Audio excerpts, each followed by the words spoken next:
All right, let's get some homegirl advice for you guys. What you could focus on this week, today, honestly, because I do readings every day for you guys, except for on Sundays and Mondays. Those are my days off. So for some of you guys, you are not trusting the process, okay? You have to learn how to surrender.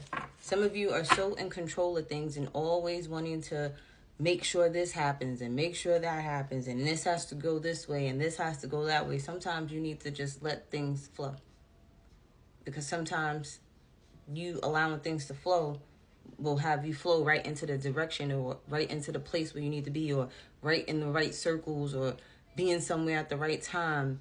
If there's traffic and it's being redirected, don't get mad about that, because you literally don't even know if that was spirit or your ancestors and spirit guides redirecting you away from something that could have caused the accident or a flat tire or anything of that sort.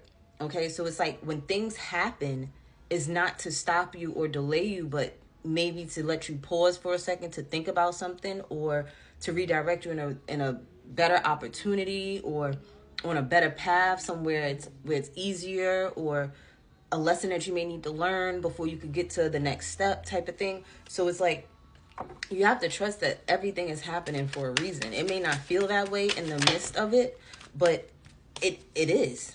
Okay, it will teach you the hardest lessons that you needed to learn in order for you to level up and be where you want to be. A lot of y'all want to be somewhere, but y'all don't want to sit there and take on the sacrifices or take on the hard work or do the shadow work or the healing to get there. Like, just like with money, a lot of you have to learn how to manage your money before you can sit there and get more money.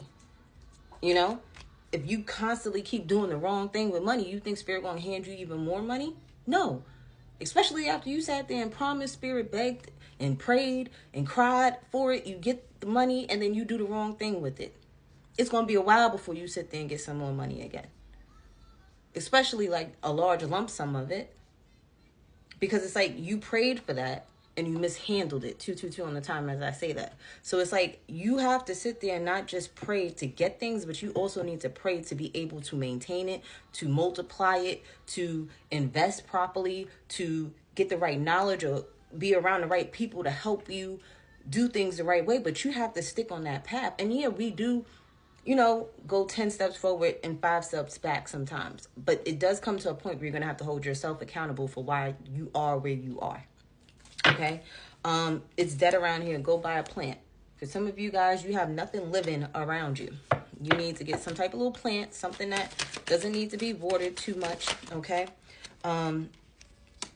just to liven up things. Okay, and it doesn't have to necessarily be a plant. It could be an animal. And sometimes you got to sit there and realize too. One thing I used to do too on my spiritual journey in the beginning, I would have plants and I would put one in my room.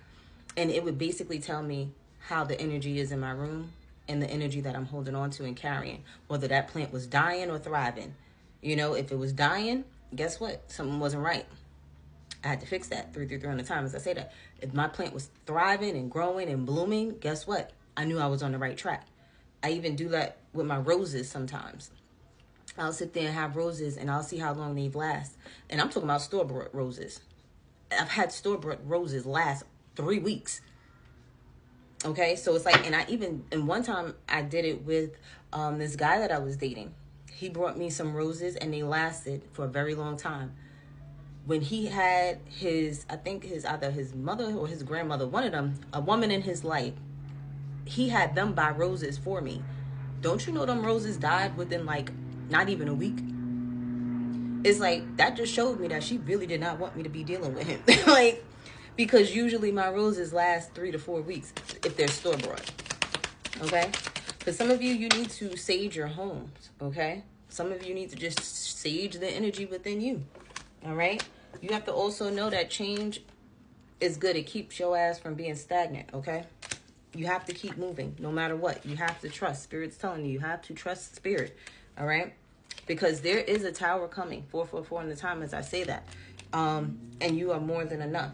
So this tower moment is something that is going to shake you up, whether it's a good shake up or a bad shake up, but it's meant to wake you up, to make you realize something is going on and something needs to be fixed, or something needs to be appreciated, or you showing your gratitude, or whatever that shake up may be for you.